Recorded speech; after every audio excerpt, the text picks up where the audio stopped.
নমস্কার বন্ধুরা, আরো একবার স্বাগত জানাই স্পোর্টস আড্ডা চ্যানেলে। আজ আমরা কথা বলবো আইপিএল এর এই বিখ্যাত অরেঞ্জ এবং পার্পল ক্যাপস নিয়ে, মানে কমলা এবং বেগুনি টুপি। বেসিক্যালি অরেঞ্জ ক্যাপ হলো একটি অ্যাওয়ার্ড বা সম্মান। প্রত্যেক আইপিএল সিজনে একজন করে অরেঞ্জ ক্যাপ এবং একজন করে পার্পল ক্যাপ প্লেয়ার হয়ে থাকেন। এবার আমরা জেনে নেব কাদের দেওয়া হয় এই অ্যাওয়ার্ড। যে প্লেয়ার বা ব্যাটসম্যান একটা পার্টিকুলার আইপিএল সিজনে সর্বোচ্চ রান সংগ্রহ করে থাকেন, মানে হাইয়েস্ট রান গেটার, তাকে আইপিএল অরেঞ্জ ক্যাপ প্রদান করা হয়।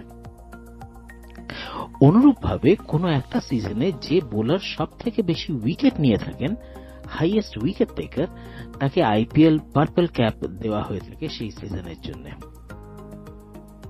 2008 সালে সর্বপ্রথম এই অ্যাওয়ার্ড দেওয়া হয়।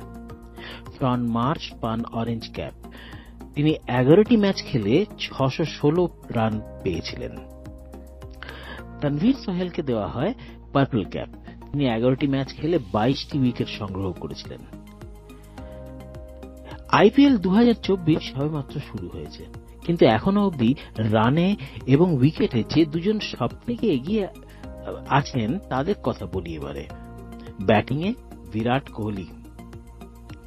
ওনার ক্যারিয়ার রেকর্ডস সমস্ত আইপিএল সিজনস মিলিয়ে এই রকম। উনি 239টা ম্যাচ খেলে 7,361 রান সংগ্রহ করেছেন।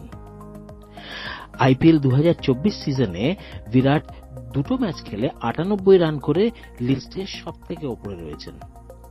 অন্যদিকে বোলিংয়ে মোস্তাফিজুর রহমান 2024 আইপিএল সিজনে বোলিংয়ে সব থেকে এগিয়ে রয়েছেন।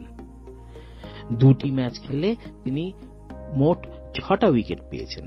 বন্ধুরা, যদি এই ভিডিওটা আপনাদের ভালো লেগে থাকে তাহলে অবশ্যই এটাকে একটা লাইক দেবেন, আর ভবিষ্যতে যদি এরকম ভিডিও আরো দেখতে চান তাহলে চ্যানেলটিকে সাবস্ক্রাইব করবেন। ধন্যবাদ।